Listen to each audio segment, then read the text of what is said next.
So my personal longest recorded drive in competition is 480 yards. The Guinness World Record is 515. To be totally honest, I'm thinking more about 600. All right, here we go. World record is in play. Karol Berkshire is going to go for it.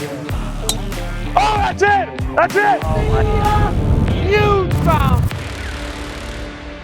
I wanted to go on a tour of the country, kind of go all the way out west, and all the way back, playing the best courses I could find. And it's right across this road. I'm driving this way on my way out to the coast. I'm looking at another 8 to 9 hours, and I look to my right, and I see a golf course. I'm doing 80 miles an hour. A minute passes, and I look to my right, and there's still the course, and I'm like, I gotta play this. On hole 14, I hit a drive. It was like 480, 490, and it was unbelievable. And I could not get over how far the ball went out here. And in my mind, I'm gonna hit the longest drive in the history of golf here at some point. The famous drive that everybody talks about is Mike Austin at 515. However, there's two more I want to bring up that are a little more obscure.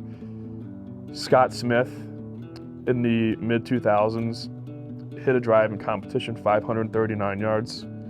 And the 2007 World Long Drive champion, Mike Dobbin, hit a drive that measured 551 yards. 551 is up the longest that there's veracity for, that was hit on a golf course with golf course conditions. And the reason I say that is there is a drive that's like 789 yards by Carl Cooper, but there was like cart path, and like a lot of things happen. I'm talking about drives where it makes contact with a surface that is not like cement, that is a agrarian cultivated surface that is not foreign to the sport of golf. That's what I'm talking about here.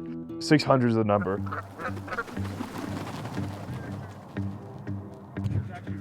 If he does not hit this way, he will not go. He will not break the record. Period. I'm not saying he can't go 500 into this, but 552 is just, it needs to be perfect. It's the longest drive ever hit. We don't want Kyle to fight a crosswind. And right now, if he's hitting, we're in these conditions, no chance. You know, I kind of got, I guess, a bit of a skewed perspective because the two times I played this course, the wind was on its leftmost extreme, which is straight downwind on 14. When we got to 14 today, what I thought was probably going to happen did happen because I was looking at the wind coming in here, and it was at best a crosswind, probably hurting. I'll be honest, if it's even a crosswind, zero chance I hit it 551. Maybe 515 if I hit a perfect ball. No chance I hit a 551 if there's a crosswind. So that's when we called the audible and studied over the 12th green. I'm thinking from right here to the back edge of that green, because obviously there's not a ton of room beyond that green.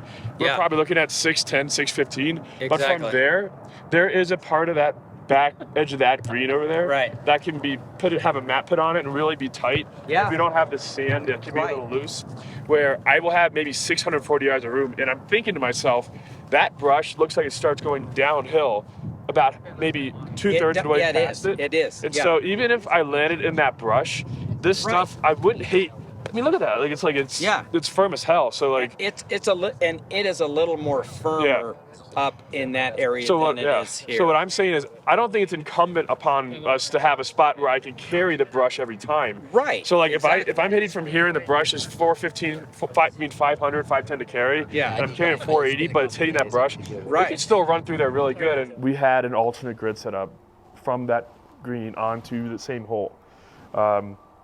That was almost a good 30 degrees of difference in angle for this exact reason. It's all about angles right now. And we called the mad scientist, as we call him, Bobby Peterson, who is Kyle Berkshire's coach. And I go, we're at 6,800 feet, 30 mile per hour winds. And he goes, what's the temperature? I go, 65, 70. And he goes, how far do you got to carry it? And I was like, 483 to 485. And he calculated that the ball speed needs to be 212. And he's like, who's hitting? And I go, Kyle. He goes, oh, he's got that in the tank. So we feel like if we push it back, he's got to carry it 483 yards. He'll be able to do it. So I think 600 actually is in play. I really do. 551 is going to be beat. And those are the best angles for me going all the way down, because if we were standing at this tee box right here, even though it might look a little bit better, it's Kyle run out of room, run out of real estate at 558 yards. So we want to see 600. So he's going to have to carry it 483. It's nuts. So here's what we'll do. We'll have one of the guys down grid filming Bobby in the shot, and Esley, I'm assuming, or Brian Richardson will be up with me filming. And I'm just trying to figure out what specific spin rate and launch condition is making the ball stretch the furthest at that speed. They're not going to be carrying to that other side. They'll probably be carrying like 430, 440 at their best. But I'm just trying to figure out like what's making it stretch so I can kind of have that dialed in before we even start tomorrow. When you do stuff like this, you just got to do pivoting, and that was one of the things we had to do. But as I said, because of Rochelle Ranch's ability to make these maneuvers, and frankly, Bobby Bradley, Bobby Ray, and the rest of my team, Bombers Club, like we were able to make those calculations as well. And also shout out to my coach, Bobby Peterson, for being able to be at the ready on the phone to give me the ballistics numbers on certain carries so that we know exactly where to hit from, so that I can just carry it over the desert onto the fairway. We're going to do a little bit of a rehearsal just to make sure everybody kind of knows how things are going to go tomorrow. And just so mentally I can get used to hitting onto that fairway from the 12th green. That is most likely going to be where we hit from tomorrow, unless something crazy happens to the wind and shifts and we have to do the other location. So I want to get some reps out there to get a feel for the ground, to get a feel for how that ball's moving, to see how the windows that ball's hitting with this wind, and have the TrackMan up so I can see what's maxing out, what spin rates are maxing out the carry, so I can kind of have that in my head. So it's one less thing to think about tomorrow when I'm going for it. Because I don't want to have that stuff going through my mind. I just want to be completely dialed in, just focus on really going for the, the freak ball. 451 carry, it said. 481.9 total. What we're looking for tomorrow is a carry somewhere in the 500, 520 range. Have it hit hard and have it take off. We might go over to the other one just to kind of see, but like I just know that he's going to be fighting a crosswind. Like I feel like this is the most ideal conditions for us. Like if he picks up another 10 to 15 miles per hour. This is the ideal conditions, because let me tell you, if you can get one to carry to the red flag, it's gone. It's going to roll out 30, 40. A lot of crazy stuff can happen. I mean, there's going to be a hole down there. The ball can always roll into it. There's going to be a green. It could get a little roll off the green. And there's going to be a little bit of room behind the green for it to really stretch out. If I watch it can't get any better. Now it's just a matter of ball speed. And that's where we'll see that 600+ yard drive. Wow. If I had to guess total distance, I would guess 535. Yeah, we don't need to hit anymore. We're good. If you pan over and show the flags, it's about, at the moment, 20 to 25 miles an hour. Tomorrow, we're expecting 30 to 35 with gusts over 40. So I think we're going to hit something pretty incredible tomorrow. Okay, so I'd like to just make some introductions. First of all, we got Karol Berkshire here. He's going to be going for the record tomorrow. The City of Rollins would just like to extend our welcome, and like I said in the conference call, thank you so much for coming. This is just so special for our little town, and we can't thank you enough. I would say going into it, I'm extremely excited. I want to be remembered for something because I know I'm not going to be here forever, and I want people to be able to remember something about me. I'm extremely confident that this record's going to happen fast. And like things like this really mean a lot to me because I feel like things like this will outlive me and everybody here. That's something I care about, is leaving an impact, and I think this will be one of the things that does that. Conditions right now, it's probably 60 degrees, 15 to 20 mile per hour winds. When we get gusts, it could get up to 30 miles per hour. We have Bobby Ray down the range with a walkie-talkie giving us input, but we feel strongly with the Titleist golf ball that we're going to be hitting today that Kyle will be able to hit it 552 yards. All right, here we go. World record is in play. Kyle Berkshire is going to go for it. The first number he wants to hit is 552 yards. Ball number 1, Pro V left dash. Rochelle Ranch. This one's down the left side. Big ball down the left side. Good capture. Big giant ball here, guys. It's going to fall short of the 551 1 mark by about 3 or 4 yards. Oh my God. 4, 6. Right down the right side. Gone. This one's gone. 226 ball. This is, he hammered it. It's 472 carry, 499.9 total the track, man.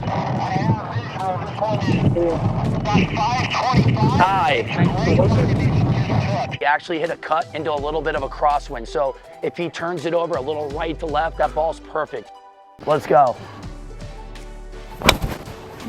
This That's ball a turnover. Is hammered, man. He is just a turning. little block. 230.6. Right. Look to your left. 230 mile per hour ball speed, landing in 3, 2, 1. Look to your left. No visual on that. No visual. Cut! Yes. Oh. Cut! Cut! Cut! This one's gone. This one's gone. If this one stays just a little bit It's left, cutting of the a little brush, bit. It should be good. Landing in 3, 2, 1. Middle. 472 in the air. That one only went 540 yards. A lot of these balls he's hitting, maybe you have the speed, have the distance, but it gets caught up in this brush. Ah, that's Low. He line. hit this one low, but this Low. is kind of the similar ball flight. It might be a little too low. That was the ball Landing in flight. 3, 2, 1. Bang. Still 454. It's going to be hot if it gets through that brush. No visual on that. No visual. Ah! Hand it over just a little bit. Right to left. This one's going to be the far left flags. Far left flags all the way to your right. Landing in 3, 2, 1. Yeah, I see that one. It kind of landed at the end of the brush, just too far left. All right, this is turning over nicely right to left. Little bit of movement right to left. Should be in between the middle red flag and the second to left flag. Landing now. 460 in the air. It's too far left. It's a pretty small area up here. He's going to have to go further right. Ball. Right over the red flag.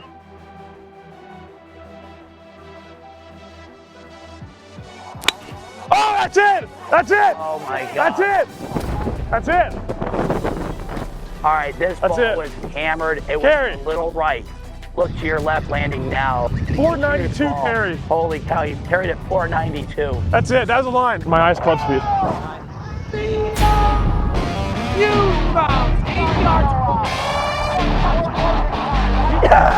What is it?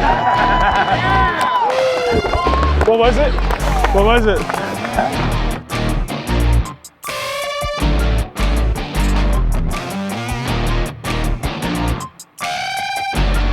What was the number? He just blew the 551 out of the water. Our number is 577 on his big ball. 577. It's a world record. Miserable golf conditions, let's be honest here. But obviously ideal conditions to set world records. So it's really cool to be a part of history like that. You know, the game has been around for hundreds of years. Millions of people play the game. Probably billions of golf shots hit.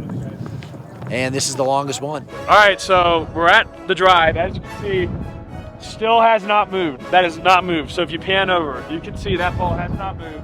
We have the surveyors right on top of the ball with professional grade engineering surveying equipment with professionals being called in. So I walked up, I have not seen the number yet, but I'm told it's good news. And I told them my number, I thought it was somewhere between 75 and 82 officially. And I'm told it's good news. So we're about to see. I'm gonna have them do it and have it pop up on the screen. It's my first time seeing the number, so here we go, moment of truth. So we have the machine all set up. And then we're gonna put it right on top of the golf ball. I'll actually move it. So you can put it right on top of that tee box, literally in its depression. Horizontal distance is 1,738.89 feet.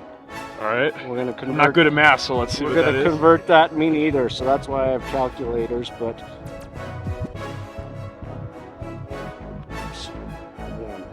I just saw it. They missed one decimal, but I just saw it. We're doing the literally to 0.2 of a decimal. That's the number. There it is. 579. let's 500, baby. Let's go. 33 yards. That's the official distance as measured by surveyors from point A to point B. Nothing moved. You guys saw this through the line video. You can literally even see the little tail it's got there. That's the exact spot. So 579 point, was it 66? 579.66 yards as measured by professional grade engineering surveying equipment. So I don't know if I can get it much more straight up than that. So there you go. Yeah, one more line right there. That's it. That's how close we got. So next level. So maybe in the summertime we'll have to come out here and move that marker out a little bit further. Well, the number is 579 and some change, but that was done with a crosswind helping. A little bit of rain happened yesterday, so it was a little soft, and it was about 56 degrees at its warmest. So if we get out here and we go true downwind on off the 14th tee box, so going from 12 to the 14th fairway, and it's 85, 88 degrees, same wind. I mean, I think we're gonna put one into that bunker back there at like 6:30. So, you know, like this video if you guys want to see me go 600 next spring or summer here. Let's say if we get 5,000 likes in this video, we'll make sure that happens for sure, guaranteed, in the springtime. Let's go, baby. Let's go. Woo! Yeah. Oh, yeah. I just want to thank you guys for watching. I hope you guys enjoyed this. Again, once again, thanks to everybody from the City of Raleigh. Thanks for everything you guys have done to make this possible. And we will continue to come back with bigger, better, and badder content. So we appreciate it. Thanks for watching. If you enjoyed it, please be sure to like the video, subscribe to our channel, and there'll be a lot more bangers like this coming out in the future.